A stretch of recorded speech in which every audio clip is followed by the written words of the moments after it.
Hi, I'm João Almeida, and you're watching the Cycling Dane. The Giro d'Italia is the first of the Grand Tours of this year, and the route is certainly an interesting one, and there'll be a number of teams in the fight for the Maglia Rosa, we hope. But in 2024, who will be the biggest contender for the win? The battle for the Maglia Rosa will see the riders tackle gravel, 70 kilometers on time trialing as well, and legendary climbs such as the Mortarola and the Stelvio. In today's video, we'll look at the 5 biggest contenders, in my opinion, at this year's Giro. And if you haven't already, make sure to hit the like button, subscribe to the channel here on the Cycling Dane Extra. We really appreciate that. And if you want to see me being silly on a bike, why not check out the Cycling Dane Action channel, where I try to beat the London Marathon record on a bike. First on the list, we have the defending champions Team Visma Lease bike, who are sending the young superstar Tadej Brooks, who joined the team in 2024 after the transfer saga of the decade, perhaps. But the rider has notable success so far in his career, winning the Tour de l'Avenir, and has a big reputation to his name, already having finished top 10 in his first Vuelta a España. And with the change of team,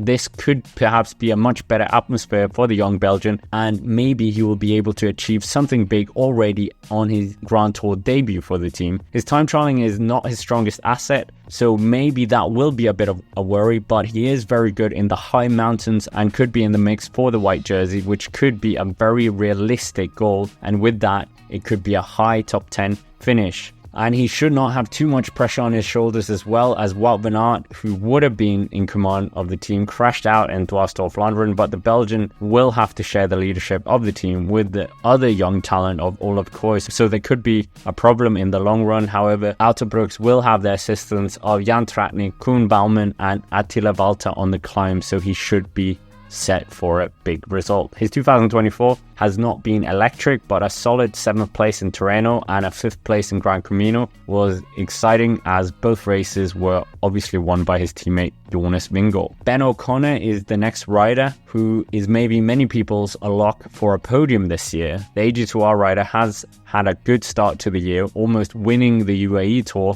finishing a close 2nd place overall, but winning a stage convincingly along the way up the Jabal Hayes, so he certainly had some strong form initially. Subsequently, he also went on to finish 5th at Tirreno, and lately he even finished 2nd in the Tour of the Alps, so this definitely is some good form in the legs for the Australian. And Decathlon AG2R sending a strong team around Ben O'Connor as well, with the 2 Panepantra brothers, who could be vital in the mountains.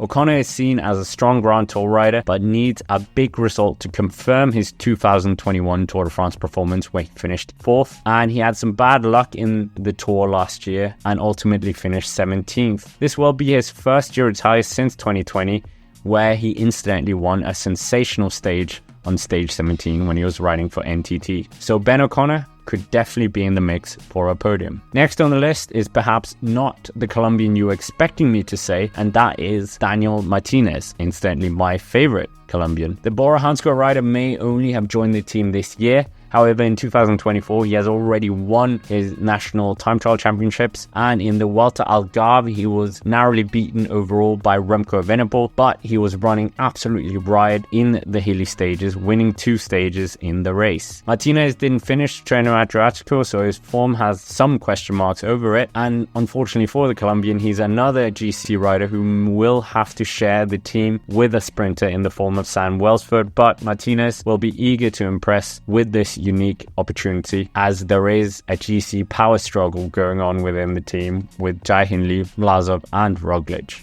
Martinez has finished inside the top 5 before in the Giro in 2021 when he was riding for Egan Bernal. However, it is a bit different riding for your own chances, so can the Colombian really do this? That is the question. His time trialing is better than most GC riders on the start list, and he can handle the gravel and even the high mountains, so there is the ingredients to get Martinez on the podium. Before we go into the top 2, here are some of the other riders that could be in contention. Romain Bardet is a name on many people's lips, and the Frenchman would love to get a Giro podium, and he is certainly in good form after his Liège-Bastogne-Liège podium. Hugh Carthy is a serial top 10 finisher at the Giro d'Italia, but the questions over his form this year is something that still needs to be clarified. And of course, Nairo Quintana, a former winner of the race, but he seems like a shadow of his 2014 self. However, the Colombian will look to impress the Movistar bosses to get an extension to his contract. We can't not mention Ireland's Eddie Dunbar, who had a bad start to this year. However, he was in great form last year, finishing inside the top 10 of this race. Equally, Damian Caruso was 4th at last year's race and has finished on the podium before, so could be someone we look towards. Anyways, second on the list is last year's second place finisher of Geraint Thomas, who lost the race on the final time trial with a handful of seconds to Primož Roglic up to Montelossari. Ineos Grenadiers have put their faith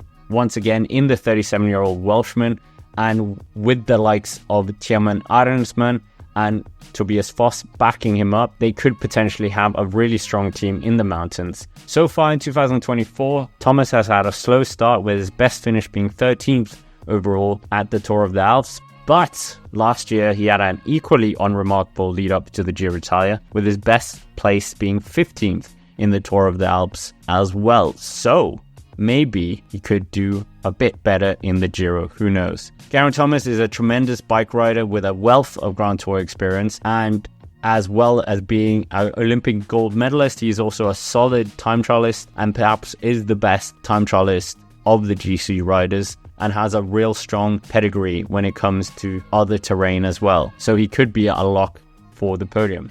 Now coming to number one, and there is only one name, of course. It is none other than Tadej Pogacar, the two-time Tour de France champion, who will be starting his first ever Giro d'Italia and is looking to do the Giro Tour double this year, so this will be interesting. Pogacar has had another great start to the year, managing to win Strade Bianche as the first race with an 81-kilometer attack, then going on to finish third in Milan-San Remo, before absolutely running riot at the Volta a Catalunya.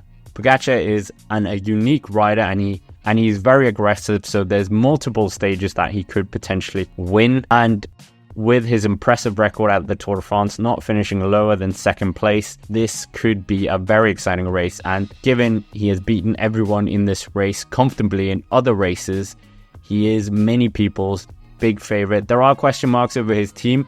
Maybe he needed one or two more extra domestique riders, but who knows. Pogacar is my pick for the Giro d'Italia win, and I think for many of you as well. That's basically it for this video. Make sure to hit the like button, subscribe to the channel here on the Cycling Dane Extra, and if you haven't already, check us out on Spotify as well, and check out our preview show for a bit more analysis. But with that, thank you very much for watching, and stay tuned with all the Giro content coming out on the channel. As always, have a nice day, and I will see you in the next one.